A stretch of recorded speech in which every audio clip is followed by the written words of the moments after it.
नमस्कार दोस्तों। आज की हमारी कहानी सुशील कुमार शर्मा द्वारा रचित माँ तुम ऐसी होती हो है। विमल बहुत परेशान था। उसे समझ नहीं आ रहा था कि वो इस परिस्थिति से कैसे निपटे। वो अपनी माँ को बहुत चाहता था, किंतु उसकी पत्नी और बच्चे उसकी माँ से बहुत दूर भागते थे, क्योंकि उसकी माँ की एक आँख नहीं थी। साथ ही उसकी कमर भी 90 डिग्री पर झुकी हुई थी। वैसे वह अपना काम सब खुद कर लेती है, किंतु फिर भी वो उसकी पत्नी और बच्चों के लिए हमेशा खटकती है। दादी, आप ऊपर के कमरे में जाओ, मेरे दोस्त आ रहे हैं, विमल के बेटे अखिल ने बड़े बेरुखी से कहा। पर बेटा, मैं तो यहाँ बहुत दूर बैठी हूँ, विमल की माँ ने बहुत प्यार से कहा। नहीं, आप उनके सामने मत रहो, वो मुझे चिढ़ाते हैं, अखिल ने जोर से डांटते हुए कहा। क्या हुआ अखिल, क्यों चिल्ला रहे हो? विमल की पत्नी कामनी ने किचन से ही आवाज लगाई। देखो ना माँ, ये दादी यहीं ड्राइंग रूम में बैठी हैं और मेरे दोस्त आ रहे हैं, अखिल ने शिकायत भरे लहजे में कहा। माँ जी, आप ऊपर चली जाओ, क्यों हम लोगों को लजवाती हो? कामनी ने बेटे का पक्ष लेते हुए कहा। बेचारी सरस्वती चुपचाप उठकर जीने के सहारे जाने लगी। कमर झुकी होने के कारण उन्हें ऊपर चढ़ने में बहुत परेशानी हो रही थी, किंतु वो पूरी ताकत से ऊपर एक अकेले कोने वाले कमरे में जाकर बैठ गई। विमल बाजू के कमरे से सब सुन रहा था। उसे कष्ट हो रहा था कि उसकी माँ को अपमानित होना पड़ रहा है, किंतु वो असहाय था। अगर वो कुछ कहता तो पत्नी और बच्चे उसका विरोध करने लगते। दूसरे उनके तर्क भी सही लगते थे। चूंकि वो एक प्रशासनिक अधिकारी था, उसका सामाजिक स्तर बहुत ऊंचा था। उसकी ससुराल भी एक उच्च घराने में थी, अतः वह चुपचाप इस तरह हर दिन अपनी माँ को अपमानित होते देखता रहता था। रात को विमल की पत्नी ने कहा, देखो जी, अब कुछ करो। कल कलेक्टर साहब की पत्नी आई थी। माँ जी अपनी देसी धुनधारा में उनसे मिली। बहुत शर्म आ रही थी मुझे, बताते हुए कि ये मेरी सास है। मैंने कह दिया कि दूर की रिश्तेदार हैं, इलाज कराने के लिए आई हैं। विमल को रोना आ गया, किंतु फिर भी वह चुप रहा।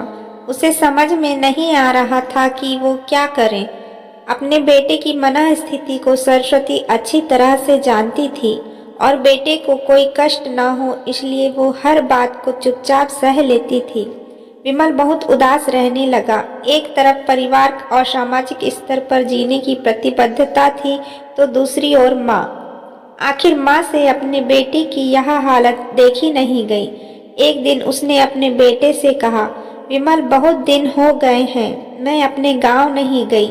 मैं अपने गांव जाना चाहती हूँ, मुझे वहाँ पहुँचा दो। मेरा यहाँ मन नहीं लग रहा है। किंतु माँ, वहाँ तो कोई नहीं है तुम्हारी देखभाल करने के लिए। वहाँ तुम्हारी देखभाल कौन करेगा? अरे, सब गांव वाले तो हैं, और वो तुम्हारे मामा जी तो वहीं रहते हैं, और फिर हम सारी व्यवस्थाएं कर आएंगे ना। कामिनी को तो जैसे मन की मुराद मिल गई हो। हाँ बेटा, बहू सही कह रही है, सरस्वती जी ने लंबी सांस लेते हुए कहा। विमल जानता था कि गांव में माँ की देखभाल करने वाला कोई नहीं है, लेकिन अपनी पत्नी की जिद के कारण वह अपनी माँ को गांव छोड़ने पर विवश हो गया। माँ को गांव छोड़कर आते वक्त उसे रोना आ रहा था तथा अपनी बेबसी पर गुस्सा भी आ रहा था, किंतु परिवार, पत्नी और समाज ने उसके मनोभावों को दबा दिया और वो सुकून सा महसूस करने लगा। कुछ दिनों के बाद उसके चाचा, जो अमेरिका में रहते थे, आने वाले थे। जब विमल बहुत छोटा था, उसके पिता जीवित थे, तब वो भारत आए थे और उसके बाद वो अब भारत आ रहे थे। पूरा परिवार और आस पड़ोस बहुत उत्साहित था। अमेरिका से विमल के डॉक्टर चाचा आ रहे थे। डॉक्टर रमेश ने जैसे ही घर में कदम रखा, सबने मिलकर बहुत उत्साह से उनका स्वागत किया। क्यों विमल, भाभी नहीं दिख रही, कहाँ है? डॉक्टर रमेश ने उत्सुकता पूर्वक पूछा।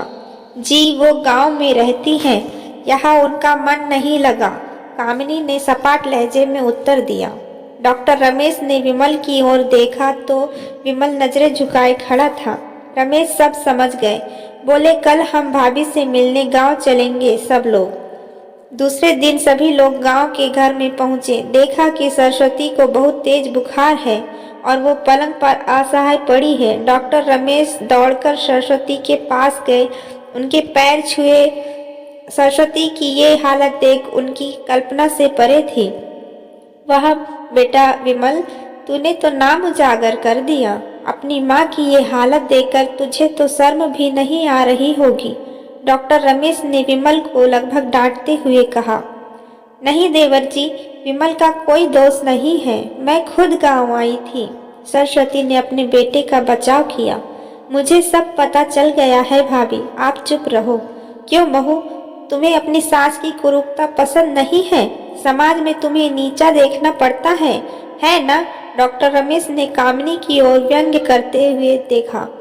कामिनी निरुत्तर होकर विमल को देखने लगी। आज तुम जिस सामाजिक स्तर पर हो वो इन्हीं के संघर्षों की देन है। और बेटा विमल, तुम्हें शायद मालूम ना हो कि बचपन में जब तुम 1 साल के थे तब छत से गिरने के कारण तुम्हारी एक आंख फूट गई थी। तुम्हारी रीढ़ की हड्डी में भी समस्या थी। तब तुम्हारी इस कुरूप माँ ने अपनी एक आंख और अपना बोन मैरो तुम्हें देखकर इतना सुंदर स्वरूप किया था। कामिनी बेटा, इतने सालों तक संघर्ष करके बेटे को प्रशासनिक अधिकारी बनाने वाली इस संघर्षशील औरत को तुम लोगों ने इस दशा में ला दिया। तुम्हें ईश्वर कभी माफ नहीं करेगा। डॉक्टर रमेश की आंखों से अश्रु जलधारा बह रही थी। अब भाभी, आप मेरे साथ अमेरिका जाएंगी, यहाँ इन स्वार्थी लोगों के बीच नहीं रहेंगी। डॉक्टर रमेश ने सरस्वती से कहा। विमल को तो काटो तो खून नहीं था। डॉक्टर रमेश जो उसके चाचा थे, उन्होंने जो राज बताया उसके बाद तो विमल को यही लग रहा था कि उससे ज़्यादा पापी इंसान इस दुनिया में कोई और नहीं है। वह दौड़ता हुआ अपनी माँ के पास गया और सरस्वती जी के कदमों में लिपट गया। माँ, मेरा अपराध अक्षम्य है, जानबूझकर चुप्पी साधे रहा, आपका अपमान करवाता रहा। अब आप मेरे साथ ही उस घर में रहेंगी और मेरे साथ कोई नहीं रहेगा। विमल ने आग्नेय दृष्टि से अपनी पत्नी और बच्चों को देखा। कामिनी को भी बहुत पश्चाताप हो रहा था, किंतु उसकी हिम्मत नहीं हो रही थी कि वो सरस्वती जी से आंख मिलाए। सरस्वती ने कामिनी की मनः स्थिति को समझकर उसको पुचकारते हुए अपने पास बुलाया और विमल को डांटते हुए कहा, खबरदार, जो मेरी बहू को मुझसे अलग करने की कोशिश की तो तुझे ही घर से बाहर निकाल दूंगी। कामिनी और बच्चों ने सरस्वती जी के पैर पड़ते हुए अपने व्यवहार पर माफ़ी मांगी और माँ के हृदय ने सबको माफ़ कर दिया। दोस्तों, आपको यह कहानी कैसी लगी? कहानी अगर पसंद आई हो तो लाइक करें, शेयर करें, कमेंट करें और ऐसी ही अच्छी कहानियाँ सुनने के लिए हमारे चैनल को सब्सक्राइब करें। बेल आइकॉन प्रेस करना ना भूलें ताकि आपको हमारे द्वारा अपलोड की हुई वीडियोस का नोटिफिकेशन मिल सके। धन्यवाद।